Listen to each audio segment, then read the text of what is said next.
Hello everyone, welcome to star education YouTube channel. Star education YouTube ચેનલમાં આપ સૌનું ખૂબ ખૂબ સ્વાગત છે. આજનો જે વિડીયો છે એમાં આપણે ચર્ચા કરીએ 28મી નવેમ્બરના તમામ અગત્યના કરંટ અફેર. તો શરૂ કરીએ આજનો વિડીયો. સૌથી પહેલો ક્વેશ્ચન આજના વિડીયો. સૌથી પહેલો ક્વેશ્ચન આપણી સામે છે સ્ક્રીન ઉપર. તાજેતરમાં મૂળ બંધારણમાં ચૂંટણી પંચના સભ્યોમાં કેટલા સભ્યોનો સમાવેશ થતો હતો? તો આપણું ભારતનું જે બંધારણ છે બરાબર, એની અંદર જે ચૂંટણી પંચ હતું એમાં મૂળ ચૂંટણી પંચ હતું. મૂળભૂત રીતે સૌથી પહેલા જે ચૂંટણી પંચ તૈયાર થયું હતું એ ચૂંટણી પંચની અંદર કુલ કેટલા સભ્યો હતા, ક્વેશ્ચન એવો છે. જ્યારે બંધારણ તૈયાર થયું એ વખતે ચૂંટણી પંચમાં એક જ સભ્ય હતા અને એ કોણ હતું? તો કે મુખ્ય ચૂંટણી કમિશનર અથવા તો ચૂંટણી કમિશનર. બરાબર, તો આન્સર આવશે 1. અત્યારે કેટલા હોય છે ચૂંટણી પંચની અંદર સભ્યો? તો કે 3. એક તો હોય ચૂંટણી કમિશનર, મુખ્ય ચૂંટણી કમિશનર, અને એની સહાય માટે 2 અન્ય ચૂંટણી કમિશનર. બરાબર, તેમ કુલ 3 સભ્યો હોય છે અત્યારે હાલના બંધારણની અંદર.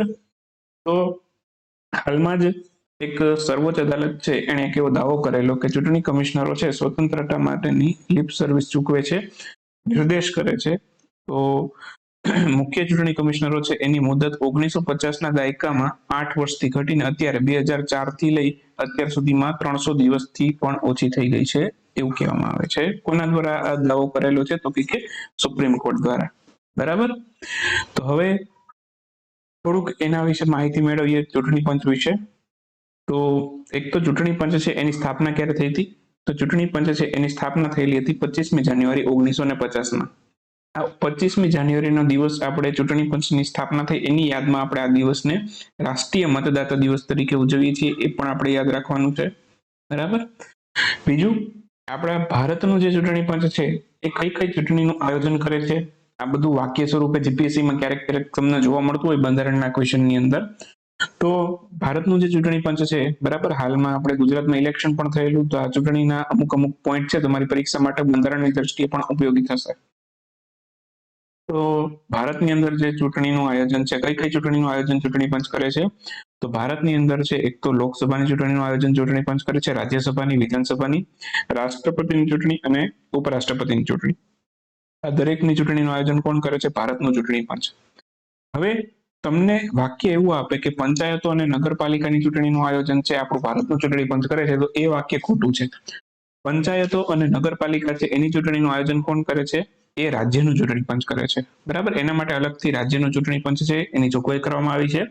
ઓકે, તો એનું આયોજન છે પંચાયતો અને નગરપાલિકાની જે ચૂંટણી છે એનું આયોજન છે ભારતનું ચૂંટણી પંચ નથી કરતું. એ કોણ કરે છે? તો કે ભારતનું ચૂંટણી પંચ નથી કરતું, પણ રાજ્યનું ચૂંટણી પંચ કરે છે. બરાબર, તો આટલું યાદ રાખીશું.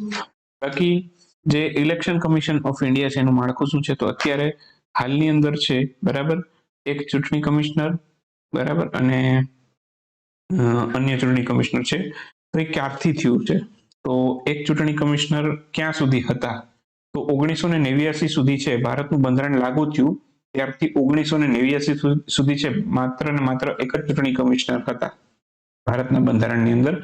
પછી શું થયું? એ પછી 1989 પછી તો એ પછી સુધારો કરવામાં આવેલો અને ચૂંટણી પંચની અંદર છે એક મુખ્ય ચૂંટણી કમિશનર અને એની સાથે એમની સહાય માટે 2 અન્ય ચૂંટણી કમિશનરો છે એની નિયુક્તિ કરવાની જોગવાઈ કરવામાં આવેલી.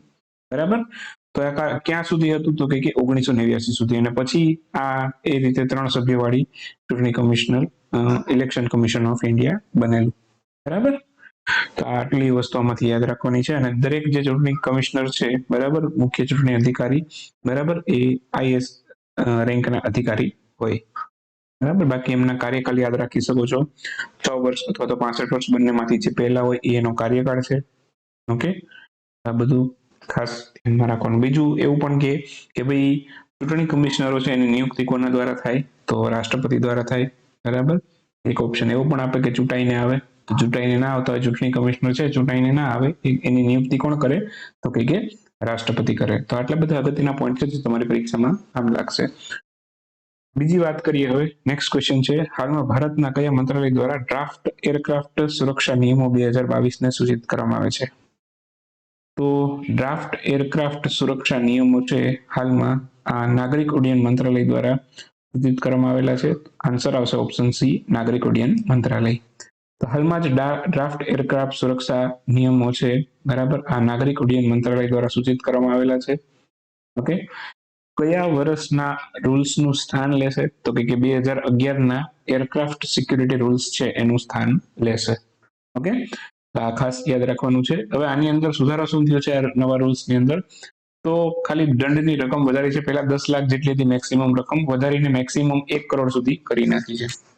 ઓકે, તો આ ખાસ ધ્યાન રાખશું. બ્યુરો ઓફ સિવિલ એવિએશન સિક્યુરિટીને એરપોર્ટ્સ એલાયન્સ પર 50 લાખથી લઈ 1 કરોડ સુધીનો દંડ લગાવવાની છૂટ આપવામાં આવી છે. વૈધાનિક સંસ્થાનો દરજ્જો આપવામાં આવેલો છે. વૈધાનિક રીતે છે તે દંડ ફટકારી શકશે BCAS. ઓકે, તો આટલું ખાસ યાદ રાખીશું. નેક્સ્ટ ક્વેશ્ચન છે, હાલમાં જ કયા દેશ દ્વારા 2 પરમાણુ સંચાલિત આઇસ બ્રેકર્સ માટે ડોક લોન્ચ કરવામાં આવ્યું છે? રશિયાએ કરેલા છે. 2 પરમાણુ આઇસ બ્રેકર માટે ડોકનું લોન્ચિંગ કરેલું છે. તો રશિયા દ્વારા આનું લોન્ચિંગ કરવામાં આવેલું છે. 2 પરમાણુ સંચાલિત આઇસ બ્રેકર માટે છે ડોકનું લોન્ચિંગ કરેલું છે. ઓકે, તો મહાન આર્કટિક શક્તિ તરીકે રશિયા છે, રશિયાની સ્થિતિને મજબૂત કરવા માટે તેમજ સ્થાનિક આઇસ બ્રેકર કાફલાને ફરીથી સજ્જ કરવા માટે રશિયાએ આ ડોકને લોન્ચ કર્યું છે. ઓકે, હવે બીજી વાત કરું તો આર્કટિક દેશોની વાત આવી છે. અહીંયા આર્કટિક શબ્દ આવ્યો છે. તો આર્કટિક દેશોની અંદર કુલ કેટલા સભ્યો છે એ જાણી લઈએ. તો આર્કટિક દેશો છે, બરાબર, એની અંદર કુલ 8 સભ્ય દેશો છે. બરાબર, કયા કયા છે? તો કે કેનેડા છે, ડેનમાર્ક છે, ફિનલેન્ડ છે, આઇસલેન્ડ છે, નોર્વે, રશિયા, સ્વીડન અને યુનાઇટેડ સ્ટેટ્સ. ઓકે, તો આટલા 8 દેશો છે એ આર્કટિક કાઉન્સિલની અંદર આવે છે. તો ક્વેશ્ચન સીધો પરીક્ષાની અંદર તમને પૂછે કે ભાઈ આર્કટિક કાઉન્સિલ છે એની અંદર કુલ કેટલા સભ્ય દેશો છે? તમને એમ થાય કે આ તો ચર્ચાનો પોઈન્ટ નથી, પણ આ આર્કટિક રશિયા છે આર્કટિક દેશોની અંદર આવે, અને અત્યારે રશિયા યુક્રેન વાર ચાલે છે. તો રશિયા મોટે ભાગે ન્યૂઝમાં હોય, તો આ તમને આર્કટિક કાઉન્સિલ વિશે પણ થોડી ઘણી માહિતી હોવી જોઈએ. તો આર્કટિક કાઉન્સિલની અંદર છે કુલ 8 સભ્ય દેશો છે, જેમાં Canada, Denmark, Finland, Iceland, Norway, Russia, Sweden અને US નો સમાવેશ થાય છે. બરાબર, તો આટલા દેશો છે જે આર્કટિક કાઉન્સિલના સભ્ય છે, 8 દેશ. કયો નીચેનામાંથી છે, કયો નથી, આવી રીતના પણ ક્વેશ્ચન તમને પરીક્ષાની અંદર આવી શકે છે. ઓકે, બીજી વાત કરું તો આર્કટિક દેશો છે, બરાબર, એ વિશ્વને લગભગ 10% તેલની જરૂરિયાત પૂરી પાડે છે, 25% જેટલો ગેસ પૂરો પાડે છે. બરાબર, પૃથ્વીના 22 જેટલા વણ શોધાયેલા તેલ છે અને કુદરતી ભંડાર છે એ પણ આ દેશોની અંદર આવેલા છે. કેટલા? તો કે 22% જેટલા. શોધાયેલા જ નથી, હજી ભૂગર્ભમાં જ છે એવું કહેવાય છે. બરાબર, બાકી ઘણા બધા ખનિજો પણ આમાંથી મળે છે. કોલસો, જીપ્સમ, હીરો, બરાબર, સીસુ, પ્લેસર ગોલ્ડ, ક્વાર્ટઝ, આ બધા જે તત્વો છે એ પણ આ બધા દેશોમાંથી મળી આવે છે, આર્કટિક દેશોમાંથી. તો બધું તમારે યાદ રાખવું હોય તો યાદ રાખી શકો છો, પરીક્ષા માટે ઉપયોગી બનશે. બરાબર, GPSC વાળા માટે આ બધી માહિતી બહુ જ ઉપયોગી છે. નેક્સ્ટ વાત કરીએ, હાલમાં જ રશિયાએ ભારતને કયા રાજ્યમાં આવેલ ન્યુક્લિયર પાવર સ્ટેશન માટે અદ્યતન ઇંધણનો વિકલ્પ રજૂ કર્યો છે? જો એક તો ઉડાન કોલમને રશિયા એક પ્રકારનું તો ન્યુક્લિયર ફ્યુઅલ પ્રોવાઈડ કરે છે. હવે એક નવું ન્યુક્લિયર ફ્યુઅલ છે રશિયા ભારતને આપશે તમિલનાડુની અંદર, જે આપણો ન્યુક્લિયર પાવર સ્ટેશન છે એના માટે, કુદાનકુલમ ન્યુક્લિયર પાવર પ્લાન્ટ. તો એ માટે નવા પ્રકારનું છે આપણને ઈંધણ પૂરું પાડશે. તો આન્સર આવશે તમિલનાડુ. તમિલનાડુની અંદર જે કુદાનકુલમ ન્યુક્લિયર પાવર પ્લાન્ટ આવેલો છે, તો એના માટે રશિયાએ એક નવી ટેકનોલોજી વાળું ઈંધણ પૂરું પાડવા માટેનો પ્રસ્તાવ ભારતને આપ્યો છે. હવે શું છે આ એ પણ સમજીએ. અત્યારે પહેલા સિચ્યુએશન શું છે એ વાત કરી લઈએ પહેલા તો. હવે અત્યારે જે આપણે ઈંધણ વાપરીએ છીએ કુદાનકુલમ ન્યુક્લિયર પાવર પ્લાન્ટ, આ બોક્સને સમજી લ્યો. તો અત્યારે જે આ ન્યુક્લિયર પાવર પ્લાન્ટ છે, બરાબર, માની લો કે અત્યારે આમાં ઈંધણ ભરી દીધું, બરાબર.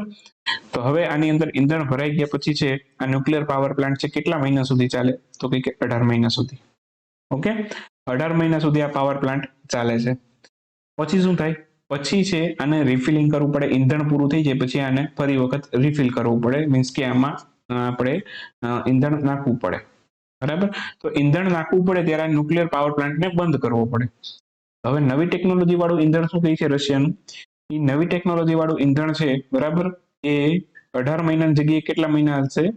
તો કે 24 મહિના. કેટલા મહિના હાલશે? તો કે 24 મહિના હાલશે. બીજી વસ્તુ એ છે કે આને રિફિલ કરવા માટે છે પાવર પ્લાન્ટને બંધ નહીં કરવો પડે. તો એ દરમિયાન પણ પાવર પ્લાન્ટ છે અને ચાલુ રહેશે ને આપણે ઉર્જા વધારે જરૂરિયાત કરતા પણ અત્યારે આપણે ઉર્જાનું ઉત્પાદન વધારે કરી શકશું. ઓકે, તો આ એની ખાસિયત છે ઈંધણની. બરાબર, તો બાકી આટલું આમાંથી યાદ રાખવાનું છે, બીજું આમાંથી કશું યાદ રાખવાનું નથી. આ બધું ડિસ્ક્રિપ્ટિવમાં એ જ વસ્તુ લખેલું છે. બરાબર, તમને સિમ્પલ લેંગ્વેજની અંદર સમજાવું છું જેથી તમને આઈડિયા આવે. બાકી ભારતની અંદર જે મહત્વના પાવર પ્લાન્ટ છે, પ્રશ્ન ડાયરેક્ટલી પૂછે કે ભાઈ ફલાણો પાવર પ્લાન્ટ કયા રાજ્યમાં છે. જેમ કે ક્વેશ્ચન એવો આવે પરીક્ષાની અંદર, જો અત્યારે 22 જેટલા ન્યુક્લિયર પાવર પ્લાન્ટ છે ઓપરેટિંગ છે અત્યારે ભારતની અંદર. મેક્સિમમ જે સારા પાવર પ્લાન્ટ હોય એમાંથી 22 પાવર પ્લાન્ટ છે એ મહત્વના છે. એમાંથી પણ જે મોટા મોટા હોય એવા ન્યુક્લિયર પાવર પ્લાન્ટ કેટલા, તો કે 8. અને જે પરીક્ષાની અંદર ક્વેશ્ચન આવે ને એ 8 માંથી જ આવશે. તો એ કયા કયા છે? તો એક તો તારાપુર એટોમિક પાવર સ્ટેશન છે, મહારાષ્ટ્રની અંદર આવેલું છે. એક રાજસ્થાનની અંદર છે. બરાબર, Rajasthan atomic power station. Madras atomic power station છે, તમિલનાડુમાં આવેલું છે. કેગા જનરેટિંગ સ્ટેશન છે, એ કર્ણાટકની અંદર આવેલું છે. કુદાનકુલમ ન્યુક્લિયર પાવર પ્લાન્ટ છે, તમિલનાડુમાં આવેલું છે. નરોરા એટોમિક પાવર સ્ટેશન છે, ઉત્તર પ્રદેશમાં આવેલું છે. અને કાકરાપાર છે, એ આપણા ગુજરાતની અંદર આવેલું છે. એટલા અગત્યના છે પાવર સ્ટેશન છે, આપણા માટે અગત્યના છે. નેક્સ્ટ વાત કરીએ, ઇન્ડો પેસિફિક પ્રાદેશિક સંવાદની હાલમાં કેટલામી આવૃત્તિનું આયોજન દિલ્હી ખાતે કરવામાં આવેલું? તો આની હાલમાં છે ચોથી સમિટ હતી જેનું આયોજન દિલ્હી ખાતે કરવામાં આવેલું. ઇન્ડો પેસિફિક પ્રાદેશિક સંવાદની હાલમાં જ ચોથી આવૃત્તિનું આયોજન ક્યાં કરવામાં આવેલું? દિલ્હી ખાતે. એપીઆરડીએ છે એ ભારતીય નૌકાદળની સર્વોચ્ચ સ્તરની આંતરરાષ્ટ્રીય વાર્ષિક પરિષદ છે. એટલે આ કોની છે? તો કે ભારતીય નૌકાદળની આંતરરાષ્ટ્રીય વાર્ષિક પરિષદ છે. શરૂઆત આની ક્યારથી થઈ? 2018 થી થઈ. 2020માં COVID-19 ના કારણે આને મુલતવી રાખવામાં આવેલી અને અત્યાર સુધીમાં આનું ચોથું સંસ્કરણ છે. થીમ યાદ રાખી લઈએ આની, operationalizing the Indo Pacific ocean initiative. આ એની થીમ છે. ઓકે, તો એટલા અગત્યના પોઈન્ટમાંથી યાદ રાખીએ. હવે વાત કરીએ આજના ક્વિક ન્યૂઝની. ક્વિક ન્યૂઝમાં સૌથી પહેલો ક્વેશ્ચન આજના વિડીયોમાં. સૌથી પહેલો ક્વેશ્ચન એવો છે કે હાલમાં ભારતના મુખ્ય ચૂંટણી કમિશનર રાજીવ કુમારને કયા દેશના ચૂંટણી પંચ દ્વારા એક આંતરરાષ્ટ્રીય નિરીક્ષક તરીકે આમંત્રિત કરવામાં આવેલા છે? ઇન શોર્ટ, રાજીવ કુમારને કયા દેશે આમંત્રિત કર્યા છે આંતરરાષ્ટ્રીય નિરીક્ષક તરીકે? બરાબર, તો આ આમંત્રિત કર્યા છે નેપાળે. તો આન્સર આવશે નેપાળ. હાલમાં જ નેશનલ મ્યુઝિયમ નવી દિલ્હી અને કોલ્ડિંગ મ્યુઝિયમ નીચેનામાંથી કયા દેશે માર્ચ 2023માં ચાંદીના ખજાના પર સંયુક્ત પ્રદર્શન ખોલવાની જાહેરાત કરેલી છે? તો ભારતનું નેશનલ મ્યુઝિયમ છે નવી દિલ્હી ખાતે આવેલું છે અને બીજું છે એક કોલ્ડિંગ મ્યુઝિયમ. બંને મળીને કયા દેશમાં ચાંદીના ખજાનાની સંયુક્ત પ્રદર્શની ખોલવાની જાહેરાત કરી છે? તો આ ડેનમાર્કમાં કરશે. આન્સર આવશે ડેનમાર્ક. હાલમાં નીચેનામાંથી કઈ યુરોપિયન વર્કર્સ કાઉન્સિલની સ્થાપના કરનાર ભારતની પ્રથમ કંપની બની છે? યુરોપિયન વર્કર્સ કાઉન્સિલ છે એની સ્થાપના કરનાર ભારતની સૌથી પહેલી કંપની બની છે વિપ્રો. આન્સર આવશે વિપ્રો. હાલમાં જ નોર્થ ઈસ્ટ રીજન માટે 10મી ઇન્ટરનેશનલ ટુરિઝમ માર્ટ 2022 નીચેનામાંથી કયા રાજ્યમાં યોજાઈ હતી? મિઝોરમ ખાતે યોજાઈ હતી. નોર્થ ઈસ્ટ રીજનની વાત આવે તો 7 રાજ્યોમાંથી જોઈ. બરાબર, તો એમાંથી મિઝોરમમાં થઈ હતી ઇન્ટરનેશનલ ટુરિઝમ માર્ટ છે. ક્યાં થઈ હતી? તો કે મણિપુરમાં. હાલમાં નીચેનામાંથી કયા રાજ્યએ બાજરી મિશન શરૂ કર્યું છે? તો બાજરી મિશન શરૂ કર્યું છે આસામ રાજ્યની સરકારે અને મિલેટ મિશન પણ કહેવાય છે. 2023 છે એને આપણે બાજરાનું આંતરરાષ્ટ્રીય વર્ષ તરીકે ઉજવવાના છીએ. કયા વર્ષને? 2023ને. નરેન્દ્રભાઈ મોદી આપણા ભારતના પ્રધાનમંત્રી, એમણે નીચેનામાંથી કયા રાજ્યમાં 600 મેગાવોટનો કામેંગ હાઇડ્રો પાવર પ્રોજેક્ટનું ઉદ્ઘાટન કરેલું? તો આ અરુણાચલ પ્રદેશમાંથી કરેલું. આન્સર આવશે અરુણાચલ પ્રદેશ. હાલમાં નીચેનામાંથી કયા શહેરમાં 21મી વર્લ્ડ કોંગ્રેસ ઓફ એકાઉન્ટ્સ 2022નું આયોજન થયેલું? નવી દિલ્હી ખાતે, નવી દિલ્હીની મુંબઈ ખાતે કરવામાં આવેલું. આન્સર આવશે મુંબઈ. હાલમાં થાઈલેન્ડ આયોજિત ફેમિલી પ્લાનિંગ 2022 પરની આંતરરાષ્ટ્રીય પરિષદમાં કન્ટ્રી કેટેગરીમાં leadership in family planning awards 2022 મેળવનાર એકમાત્ર દેશ કયો બન્યો છે? તો આપણો ભારત એકમાત્ર એવો દેશ બન્યો છે જેમણે leadership in family planning awards મેળવ્યો છે. બટાગુર કચુગા હાલમાં સમાચારોમાં છે. આ શેની એક પ્રજાતિ છે? તો બટાગુર કચુગા છે બરાબર. આમાં કચુઆ જેવું બોલવામાં લાગે, કચુગા છે પણ બોલવામાં કેવું લાગે, કછવા જેવું લાગે. કછવા એટલે શું, તો કે કાચબો. તો આવી રીતે યાદ રહી જાય કે આ કેની પ્રજાતિ છે, કચુગા, કાચબાની પ્રજાતિ છે. હાલમાં જ નીચેનામાંથી કયા દેશે આફ્રિકામાં તેના દાયકાથી ચાલતા ઓપરેશન બરખાને એને સમાપ્ત કરવાની જાહેરાત કરી છે? આફ્રિકાની અંદર ફ્રાન્સ છે ઘણા ટાઈમથી ઓપરેશન બરખાને ચલાવતું હતું. આ ઓપરેશન બરખાને હવે ફ્રાન્સે સમાપ્ત કરી દીધું, સમાપ્ત કરવાની જાહેરાત કરી દીધી. બરાબર. ત્યાંના પ્રેસિડેન્ટ કોણ છે ફ્રાન્સના, તો કે એમ્યુલ માર્કોન. હાલમાં જ નીચેનામાંથી કયા મંત્રાલય અથવા તો સંસ્થા છે એમના દ્વારા ડિજિટલ શક્તિ અભિયાનનો ચોથો તબક્કો શરૂ કરવામાં આવ્યો છે? કોણે કર્યું છે, તો કે રાષ્ટ્રીય મહિલા આયોગે ડિજિટલ શક્તિ અભિયાનનો ચોથો તબક્કો. નીચેનામાંથી કયા દેશની સેના વચ્ચે સંયુક્ત લશ્કરી કવાયત છે કિન સ્વોર્ડ 23 યોજાઈ હતી? કિન સ્વોર્ડ 23 નામની જે યુદ્ધ અભ્યાસ છે બરાબર, એ અમેરિકા અને જાપાન વચ્ચે થઈ હતી. તો આન્સર આવશે અમેરિકા અને જાપાન. તો અહીંયા આપણો 28મી નવેમ્બરનો વિડીયો સમાપ્ત કરીએ. મળીએ 29મી નવેમ્બરના વિડીયોમાં. ત્યાં સુધી રજા લઈએ. આવજો. Bye bye. Good night. શુભરાત્રી. Thank you for watching Star education.